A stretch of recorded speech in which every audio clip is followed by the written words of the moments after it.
दिल्ली हमेशा से ही राजनीति का एपिसेंटर बनी रहती है। इन दिनों दिल्ली में केंद्रीय नहीं बल्कि राज्य स्तर पर जमकर राजनीति हो रही है। देखा जाए तो इस समय दिल्ली में ना मौसम अच्छा है और ना ही राजनीति के गलियारे। फिलहाल दिल्ली अपनी तीसरी महिला सीएम का लुत्फ उठा रही है। यह बात हम आतिशी की कर रहे हैं, जो दिल्ली की तीसरी महिला सीएम और सबसे युवा सीएम बनी है। केजरीवाल के कुर्सी छोड़ने के बाद ये चर्चा तेज थी कि आखिर अब सीएम की कुर्सी पर कौन बैठने वाला है।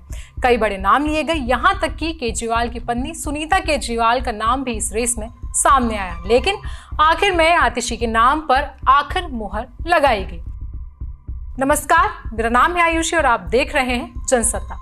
अब यहाँ पर कई सारे बड़े सवाल एक साथ दिमाग में उमड़ते हैं। सबसे पहला सवाल कि जब केजरीवाल को इस्तीफा ही देना था तो जेल में रहते ही केजरीवाल ने इस्तीफा क्यों नहीं दिया, जब बीजेपी उनके इस्तीफे के लिए आतुर थी। और दूसरा कि आखिर आम आदमी पार्टी ने आतिशी का नाम ही सीएम पद के लिए क्यों चुना। भारत की राजनीति के इतिहास को उठाकर देखें तो कई बार देखने को मिलेगा कि जब जब इस प्रकार सीएम की कुर्सी पर किसी दूसरे को बैठाया गया है तो हमेशा पहले वाले को धोखा मिला है। और शायद इसी को ही ध्यान में रखते हुए केजरीवाल ने अपनी कुर्सी भी छोड़ दी, लेकिन हाथ से भी नहीं जाने दी। सोमवार को आतिशी ने सीएम का कार्यभार संभाला और केजरीवाल के लिए सीएम वाली बड़ी कुर्सी खाली छोड़ दी और अपनी परिस्थिति की रामायण से तुलना भी कर दी। आतिशी ने इस दौरान खुद को भरत बताया और केजरीवाल को श्री राम।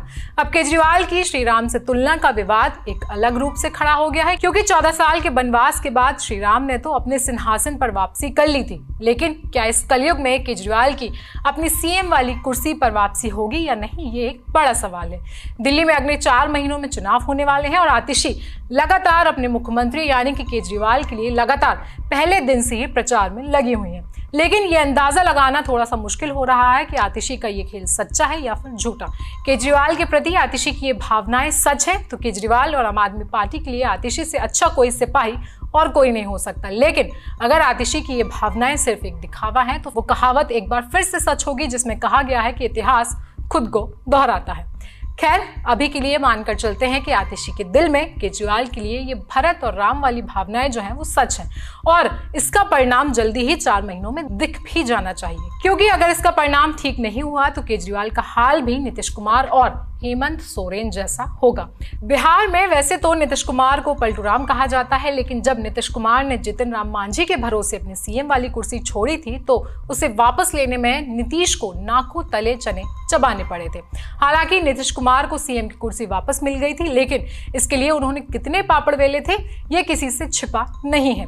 इसके बाद ताजा एग्जाम्पल लें हेमंत सोरेन का, जिसने अपने विश्वास मात्र चंपई सोरेन को अपनी सत्ता सौंपी। चंपई ने आतिशी की तरह हेमंत की कुर्सी खाली नहीं छोड़ी और ना ही बगल में अलग से कुर्सी लगाई। वो सीधे ही हेमंत की सीएम वाली कुर्सी पर बैठे, लेकिन अपने बोल वचन से इस बात का एहसास करवाते रहे कि वो भी एक खड़ाऊ सीएम है। वास्तविकता ये थी कि कुर्सी ने इस कदर उन्हें जकड़ लिया था कि कुर्सी से उतरते ही चंपई सोरेन छटपटा गए और अब वे भाजपा के साथ हेमंत के खिलाफ हवा बनाने के अभियान में लगे हुए हैं। लेकिन इस पूरे सत्ता के खेल में सबसे चालू जो निकले हैं वो हैं लालू प्रसाद, क्योंकि जब लालू प्रसाद के जेल जाने की नौबत आई तो उन्होंने बिना किसी पर भरोसा जताए अपनी कुर्सी अपनी पत्नी के हवाले कर दी। क्योंकि अगर लालू किसी और पर भरोसा दिखाते तो शायद आज उनका हाल नीतीश कुमार जैसा होता और शायद वो अपने बेटे यानी कि तेजस्वी यादव को सीएम बनाने का सपना भी नहीं देख पाते। अब इस बार अग्नि परीक्षा आतिशी की होने वाली है कि वो सच में रामायण की भरत है या फिर महाभारत की दुर्योधन, जो हमेशा सत्ता का भूखा रहता है। आतिशी के इस पूरे मामले पर आपकी राय क्या है, हमें कमेंट सेक्शन में बताएं। साथ ही साथ देश दुनिया की बाकी खबरों के लिए बने रहें जनसत्ता के साथ।